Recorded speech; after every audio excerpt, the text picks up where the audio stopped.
Hey, Cubbies, it's time for chapter 9 of Friendship According to Humphrey. This chapter is called Mrs. Brisbane Explains. After the custodian left, I noticed something odd beside my cage. Aldo was usually good at picking up things that didn't belong in the classroom.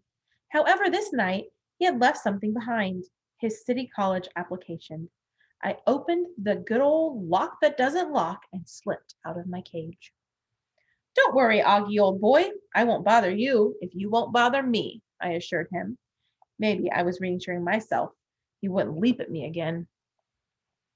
The application was a big piece of paper that folded up. Half of it was stuck under my cage, and it was hard to read what Aldo had written. If you're a small hamster, human handwriting looks huge, huge, huge. The only light I had to read by was from the street lamp outside the window. I squinted my eyes and I could read area of study. On the line next to it, Aldo had written teaching and scratched it out. On the line marked recommendation, he hadn't written anything. I was tempted to get out my little pencil and write a nice recommendation myself, but a big college probably wouldn't care about the opinion of a small hamster, even a classroom hamster who could read and write. No, Aldo needed help from someone a lot bigger and more important than me. I know who that person was. I just hoped she would help. I pulled the application out farther and neatly left it right between my cage and Og's. No splashing over here, Og, I warned my neighbor. We want to keep this application in good shape. He didn't splash all night long. Who knows? Maybe Og understood me after all, even without ears. I could hardly wait for Mrs. Brisbane to arrive the following morning. When she finally showed up, it took her a long time to take off her coat and gloves and arrange her desk. At last, she strolled slowly over to my cage. Morning, Humphrey, she said with a smile. You're lucky you don't have to go out in the freezing cold weather. You can stay right here in your cozy cage. Stay in my cage? If only she knew. She turned to Og. Morning, Og. As you've heard in class, amphibians are cold-blooded, which means we've got to keep you warm. She smiled at Og and turned away. Wait, stop, I shouted, jumping up and down. Look at the paper. She turned back and laughed. What's the matter, Humphrey? Are you jealous of Og? She leaned closer. You know you're my favorite hamster, and you mustn't let jealousy, that old green-eyed monster, get the best of you. Eek! A monster? I was about to dive into my sleeping house for protection, but then I remembered that jealousy is when you envy somebody else. Jealousy wasn't a real monster, just a giant bad feeling.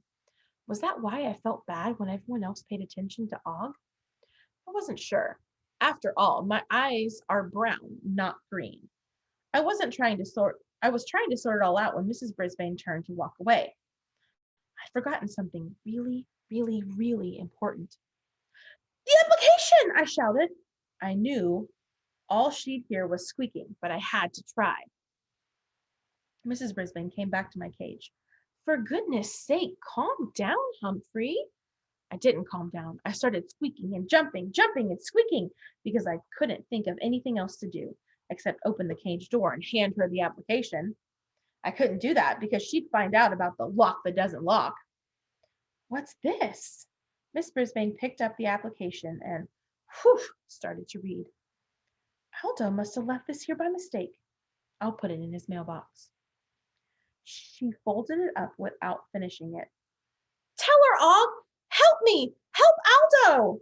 I was shrieking more than squeaking now, and to my amazement, Og let out a rather large boing, which I really appreciated. What's the matter with you two? It's an application. It's private. Boing! Boing! Squeak, squeak, squeak! Working together, we kept up the noise making, and Mrs. Brisbane looked confused. She opened the application and started reading. Thank goodness, because I was getting quite hoarse. Well, Aldo is applying to go back to college. That's a good idea, and he wants to study. She stopped and stared a bit longer. He wrote in teaching, but he crossed it out again. I wonder why. Ask him, I shouted with the last bit of my voice. I'd better give Aldo a call, said Mrs. Brisbane. Hi, Mrs. Brisbane, a loud voice yelled. It was lower your voice, AJ. Mrs. Brisbane greeted him and folded up the application. She took it to her desk and didn't look at it again all day. There was nothing to do now but keep my paws firmly crossed, which I did. Sometime in the afternoon, I must have dozed off, but I was awakened by a now familiar noise. Chirp! That was the sound of a cricket. This time it was coming from the middle of the room. Mrs. Brisbane, a voice called out. Chirp! Our teacher turned away from the board where she was writing out a math problem. Yes, Kirk? I think a cricket got loose. Kirk pointed to the floor near his table. Well, pick it up, please, Mrs. Brisbane said.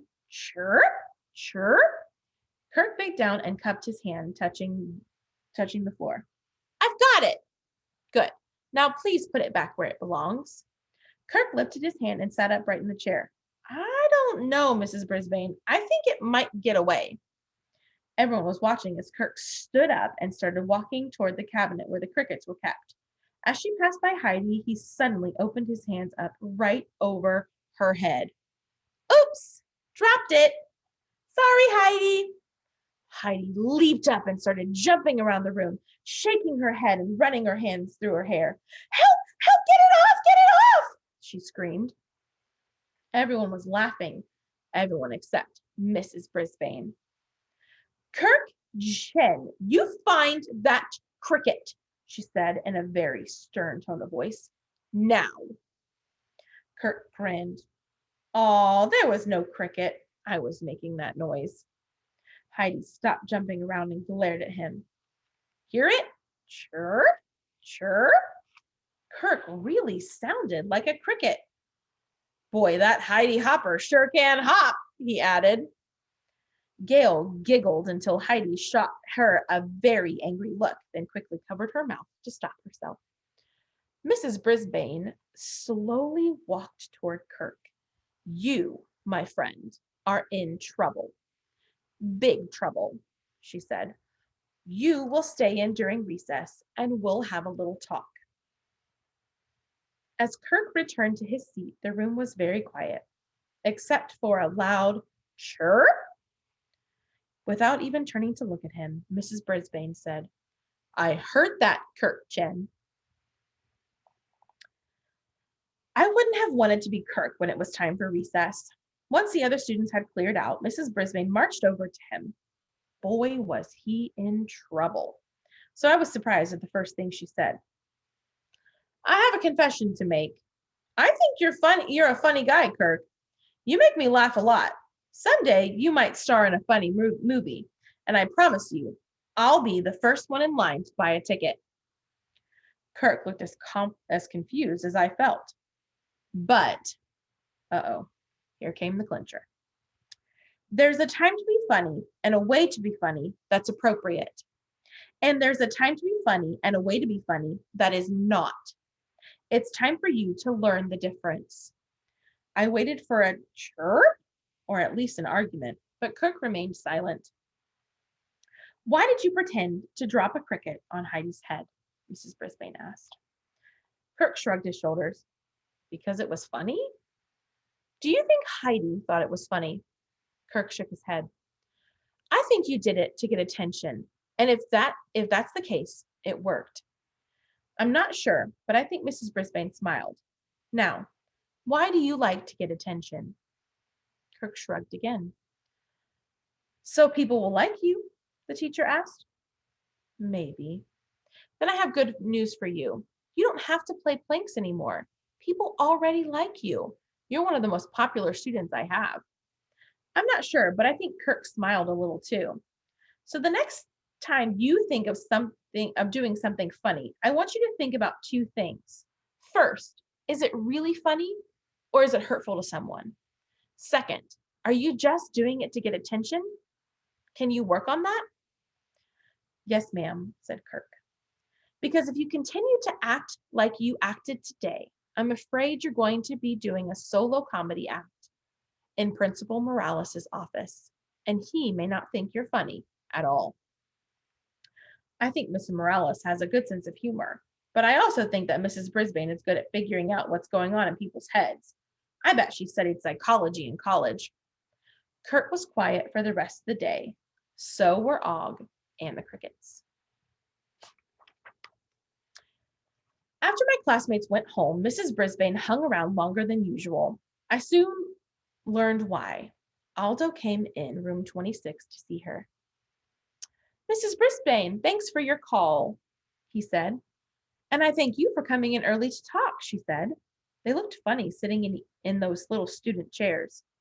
I hope you'll forgive me for reading this application you left behind. It was none of my business, she explained. Maybe not, but I'd made sure it was her business, with a little help from Og. When I saw that you had written in teaching and then crossed it out, I thought perhaps you'd like to talk. Yes, I would, said Aldo. He was strangely quiet, and I guess he was nervous because he kept tugging at his collar. I was thinking I'd like to be a teacher, but I'm kind of afraid. Mrs. Brisbane listened while Aldo explained his fears about not being smart enough or interesting enough to be a good teacher. Everyone feels that way, she says with a warm smile. What makes you think you would like to teach? Was I surprised to hear Aldo talking about how much he liked books, science, history, math, learning, how much he liked children? He didn't mention hamsters, but I knew how he felt about me. When he finished, Mrs. Brisbane laughed out loud. You'd better become a teacher or I'll be angry with you. You sound like a born teacher. How can I know for sure? Aldo asked. Would you like to try it out? Mrs. Brisbane asked. Try out teaching? Yeah. Yes, we'll pick a day for you to come in and teach a subject to the class. You can pick any subject. See how it feels to be in front of the classroom. See how the students react to you. Aldo rose and began to pace. That's a wonderful offer. I don't know. Sounds good. Maybe. Please think about it. Talk it over with your wife and let me know, Mrs. Brisbane suggested. But you'll have to do it soon. This application is due in a week. I will, said Aldo. If I could be half the teacher you are, I'd be happy. Mrs. Brisbane laughed. Thank you, Aldo. But even after all these years, I still have my bad days. Aldo shook her hand about 10 times before leaving. Mrs. Brisbane gathered together her things, and when she was ready to leave for the day, she turned to Og and me. Hope you're satisfied, guys, she said. I don't know about Og, but believe me, I was happy, happy, happy. I wasn't surprised that Mrs. Brisbane helped Aldo. It happened just the way I planned it, but the next day I had a big surprise I never could have planned. My classmates were all hurrying out of room 26, heading for the lunchroom. Usually Sit Still Seth would have raced out of the room, but on this day he hung behind the others. Coming? Kirk asked impatiently. Meet you there, said Seth. Seth was the only student left in the room except for Tabitha, who was trying to stuff Smiley into her pocket as Seth approached. I couldn't imagine what he was doing. Tabitha had given the girls the cold shoulder when they tried to be friends. And Seth is a boy. Everyone knows boys and girls can't be friends. At least that's what I heard Art and Richie say. How'd you know all that sports stuff the other day? He asked her. Tabitha shrugged her shoulders. I don't know. I just like sports. And I remember things I hear about sports. Me too, answered Seth. What sports do you like best? Tabitha thought about it. Basketball and baseball. Football. Tennis. Me too, Seth agreed. Mrs. Brisbane was in the doorway. Are you two coming?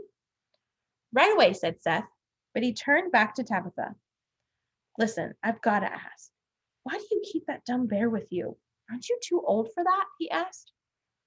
Tabitha shrugged again. When I was little, back in first grade, I had a truck I used to bring to school with me. I couldn't stand to be without it, Seth told her. Do you still have it? Asked Tabitha. It's in my closet. Sometimes I take it out, but I don't bring it to school anymore. Mrs. Brisbane waited at the door. Now she didn't seem to be in such a hurry to get to lunch. My mom gave me Smiley, Tabitha explained. My real mom. I haven't seen her for 4 years. Oh, said Seth. I get it. You two are going to miss lunch, Mrs. Brisbane reminded them. Okay, Seth rushed out the door, but Tabitha stayed in her seat. Mrs. Brisbane came toward her. Tabitha, I know you've been moved around a lot. Your foster mother told me you've been with 5 families in 4 years, but she also told me that she wants you to stay with her forever, the teacher told her. Tabitha stroked Smiley's fur. They all say that. It just never works out. Mrs. Brisbane sat in the chair next to Tabitha, so they were eye to eye. I don't mind having Smiley in class, but I think you'd make more friends if you left him at home. He'd be waiting for you there. You can make new friends without giving up the old ones. Don't you know that little song? Now, Mrs. Brisbane has surprised me many times, but I almost fell off my ladder when she started to sing. Make new friends, but keep the old. One is silver and the other's gold. What a beautiful song. And Mrs. Brisbane had a nice voice, too. We were all quiet afterward until Tabitha asked, What's the good of making friends if you're not going to stay? A person can have many friends in her life. Even if you move on, a friend can be forever, at least in your memory. Ooh, I felt a little pang somewhere close to my heart. Miss Mack was the teacher who brought me to room 26. Although she had to move on without me, she was a forever friend who would always be in my memory. Miss Mack was pure gold. Listen to her, she's right, I squeaked. Mrs. Brisbane. Mrs. Brisbane smiled. Sounds like Humphrey wants to be your friend too. How would you like to take him home with you this weekend? I'd have to ask my mom, my foster mom. I'll call her right now while you get some lunch, said the teacher. I have to admit, Mrs. Brisbane is the best teacher in the world, and also a golden friend, even if she did let Og into the classroom and make us study frogs. And here is our quote. To like and dislike the same things, that is indeed true friendship. And this is by someone named Sallust. It's a Roman politician and historian. Wow, there were some really good things in that chapter, and I'm really excited to see what happens next. Great work, and keep reading, Cubbies.